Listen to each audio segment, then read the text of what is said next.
Assalamualaikum warahmatullahi wabarakatuh. Sahabatku pecinta Al-Hikmah Wana Sakti dimanapun berada, alhamdulillah pada kesempatan ini insyaallah kita akan mengupas tentang hal yang sangat-sangat bermakna bagi hidup kita. Apakah itu? Yakni nafas. Nafas ini adalah sebuah anugerah. Karena begitu dekatnya nafas bersama kita, banyak yang tidak menyadari kehadirannya. Sebetulnya nafas itu apa sih? Masih dipertanyakan oleh banyak orang. Apa nafas itu sesungguhnya? Sesuatu yang paling dekat, yang paling berharga, yang tak terhingga nilainya. Kenapa berharga? Karena harta kita yang paling tak terhingga nilainya, yang bersama dengan kita itu adalah nafas. Karena begitu kita sudah kehilangan nafas, maka tubuh kita pun hanya seonggok daging. Semua organ-organ tubuh kita juga tidak berfungsi. Mata kehilangan penglihatannya, walaupun matanya masih ada. Telinga kehilangan pendengarannya, walaupun telinga masih ada. Kaki kehilangan dayanya untuk melangkah, walaupun kaki masih ada. Tangan kehilangan daya untuk bergerak, walaupun tangan masih ada. Jadi semua organ-organ tubuh kita ini menjadi kehilangan fungsi ketika kita tidak bernapas.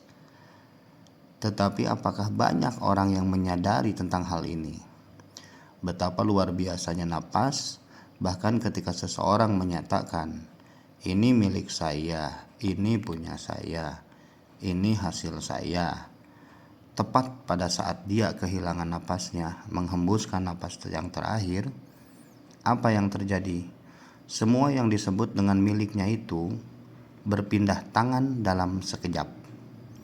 Jadi sebetulnya semua yang disebut dengan miliknya itu akan membersamai dia ketika dia masih bernapas. Nah, oleh karena itu maka saat ini saya akan berbicara tentang rahasia napas, mungkin dalam waktu singkat, sesingkat-singkatnya. Ini saya tidak akan terlalu dalam, tetapi saya akan membicarakan yang penting-pentingnya saja, sehingga kita punya kesadaran khusus tentang bagaimana mentafakuri sebuah napas. Nah, ini saya sering kaji, dalam kajian menyatakan bahwa orang kaya dengan kekayaannya bisa membangun rumah sakit, tetapi dia tidak pernah akan bisa membeli napas, walaupun satu helaan napas. Jadi, apa sesungguhnya napas itu? Dan sejak kapan kita bernapas? Bahkan kalau saya sering bertanya, ya coba pikirkan sejenak. Sejak kapan juga kita bernapas? Ini pertanyaan yang sederhana tentang napas. Nah, napas yang membersamai kita, dan napas itulah daya kehidupan yang membuat tubuh kita menjadi sangat energetik. Dengan napas kita dikatakan hidup. Tapi kita tidak pernah bertanya, coba apa itu napas dan sejak kapan kita bernapas? Kita abaikan terhadap semua ini. Kenapa? Lagi-lagi karena kita tidak hidup berkesadaran. Jadi intinya kesadaran kita yang kurang untuk memaknai, untuk mentafakuri sebuah napas. Oleh karena itu, maka di kesempatan kali ini saya akan berbicara tentang hal yang paling pokok tentang rahasia napas. Baik, kita perhatikan, napas itu apa sih? Sadari saja sekarang para sahabat semuanya sedang mendengarkan kajian saya. bernapas atau tidak? Saya yakin sahabat sekalian semuanya bernapas. Lewat apa? Lewat hidung. Tinggal dalam tubuh beberapa saat dan kemudian keluar lagi lewat hidung. Kan napas itu secara alami begitu. Masuk kemudian tinggal, keluar masuk tinggal, keluar. Dari mana masuknya? Bukannya dari alam atau dari hidung ini atau dari mana? Nah, napas ini ada di ruang kosong yang kita tarik. Makanya kan semua makhluk ini, kita sebagai makhluk mengambil kehidupan dari sini, dari napas. Manusia mengambil kehidupan dari sini, dari napas. Binatang mengambil kehidupan juga dari napas, dari ujung ini hidung. Tumbuh-tumbuhan mengambil kehidupan dari napas. Semua kan mengambil kehidupan dari napas. Nah, ruang kosong ini yang dikatakan alam, semuanya menghasilkan yang disebut dengan daya atau energi sehingga mampu bernapas. Hati-hati untuk mentafsirkan ya. Napas bukan oksigen. Oksigen itu hanya salah satu pendukung untuk bekerjanya paru-paru. Ya, paru-paru kita ini bekerja karena oksigen. Kalau napas itu oksigen, enak dong. Yang bisa membeli ventilator nggak mati-mati kalau begitu. Kenyataannya kan pas waktu COVID, walaupun orang bisa beli ventilator ratusan juta, tetap saja giliran napas harus berhenti. Walaupun oksigen ada, ya berhenti juga. Jadi napas bukan oksigen. Oksigen itu hanya pendukung untuk bekerjanya paru-paru. Ya, jadi paru-paru kita itu hanya dibantu saja. Tapi napas itu adalah kehidupan. Napas itu adalah energi yang memberikan kehidupan kepada kita. Nah, pertanyaan yang sederhana tadi, sejak kapan coba kita bernapas? Nah, kan kita bernapas sejak kita datang ke dunia ini. Jadi, waktu ketuban pecah, ya kemudian kita keluar, kemudian diiringi oleh ari-ari, pada saat itulah kita bernapas. Pada saat di rahim ibu, ya, di rahim ibu kan sebetulnya semua organ tubuh kita diselimuti oleh ketuban. Telinga, mata, hidung, mulut, dan semua organ tubuh kita diselimuti oleh ketuban. Kita berenang dalam lautan ketuban. Dan ketika ketuban itu selesai menunaikan tugasnya, jadi rahim itu kemudian pecah. Pecah dulu, dipecahkan oleh ketuban, kemudian ketuban keluar. Makanya kalau leluhur kita mengatakan ketuban itu adalah kakak, ya, kakak kita, sedangkan ari-ari itu adalah adik kita. Makanya sering disebut kakang kawah, adik ari-ari. Jadi setelah pecah ketuban itu, kakak kita sudah keluar. Kan berikutnya kita keluar diiringi oleh ari-ari. Nah, pada saat itu keluar sudah tidak terbungkus lagi oleh ketuban. Pada saat itulah kemudian kita terhubung tubuh kita itu dengan alam semesta, ruang kosong. Saat terhubung dengan ruang kosong ini, pada saat itulah kita mulai bernapas. Waktu di dalam perut ibu, kita bernapas. Kita mulai bernapas pada saat ketuban sudah pecah. Ya. Jadi ketika dalam perut ibu kita tidak bernapas. Nah, ketika ketuban pecah, nah, boleh diingat-ingat, itu sebetulnya kita tidak pernah mempertanyakan itu. Sejak kapan ya saya bernapas? Begitu, napas yang sangat berharga ini yang ada pada diri kita, tapi hanya bertanya itu sejak kita tidak punya waktu. Setelah kita sadar, oh, saya mulai bernapas pada saat kita lahir ke dunia. Setelah ketuban tidak membungkus tubuh saya lagi. Jadi sebetulnya napas itu apa kalau begitu? Napas itu apa pernah bertanya apa napas itu, siapa napas itu? Padahal napas itu kekayaan yang sangat luar biasa. Kekayaan tanpa batas. Jadi lucu ya, banyak orang yang merasa miskin padahal dia masih hidup. Padahal sebetulnya kekayaan yang luar biasa itu yaitulah napas.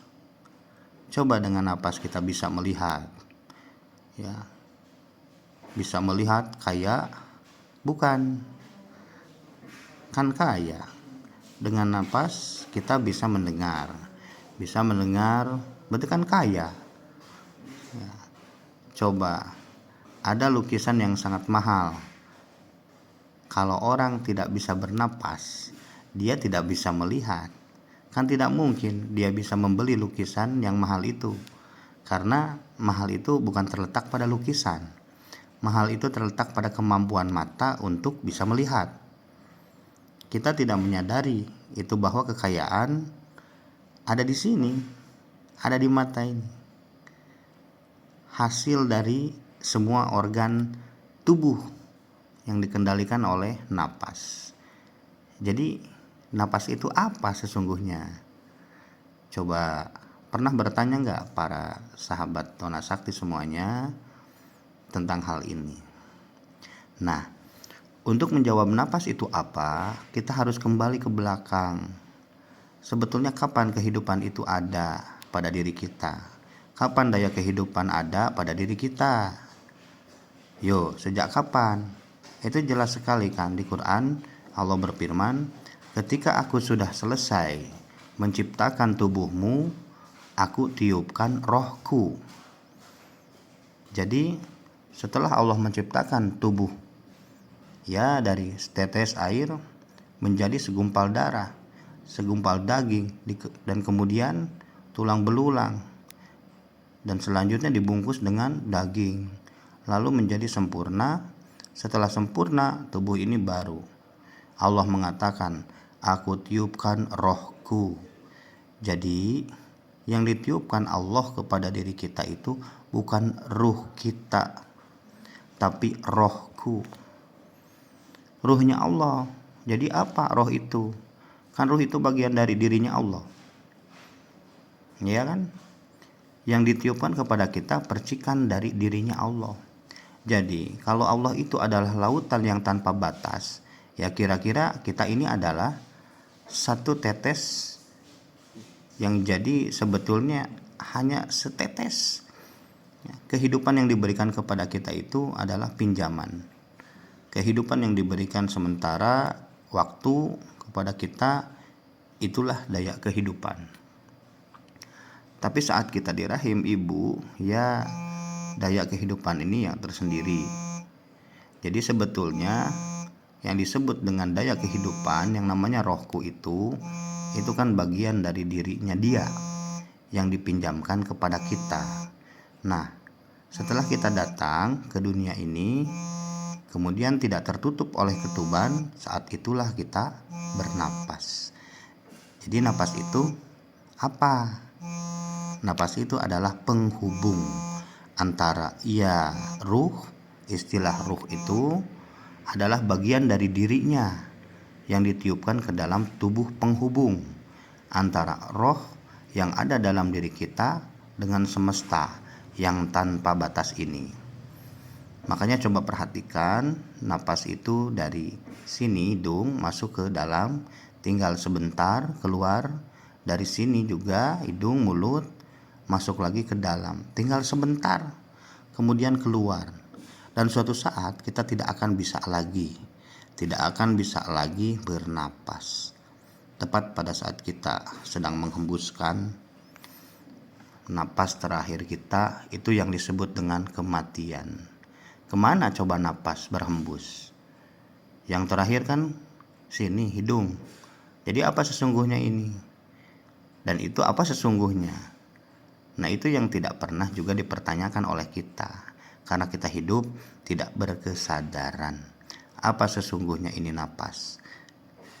Nah, dan adalah ruang kehidupan juga persis seperti ikan.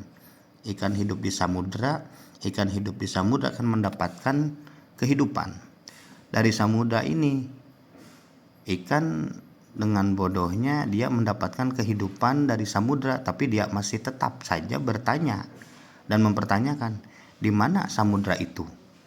Padahal dia setiap saat mendapatkan kehidupan dari samudra, tapi masih mempertanyakan samudra sama seperti manusia.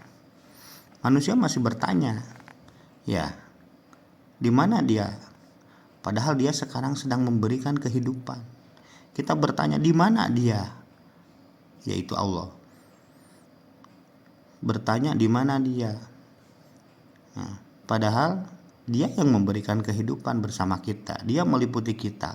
Bahkan dia sedang mengizinkan kehidupan itu masuk ke dalam diri kita. Wujudnya adalah napas yang ada dalam diri kita. Jadi sekali lagi, apa itu napas? Napas adalah penghubung antara rohku yang ada dalam diri kita dengan semesta yang tanpa batas ini. Jadi sebetulnya napas itu adalah penghubung. Makanya napas itu kerjanya ya masuk, tinggal keluar, masuk, tinggal keluar. Nah, itu adalah penghubung antara diri kita, alam semesta dengan Tuhan, yakni Allah Subhanahu wa Ta'ala. Mungkin itu kajian yang dapat saya sampaikan pada kesempatan ini. Mudah-mudahan ada manfaatnya. Syukron. Assalamualaikum warahmatullahi wabarakatuh.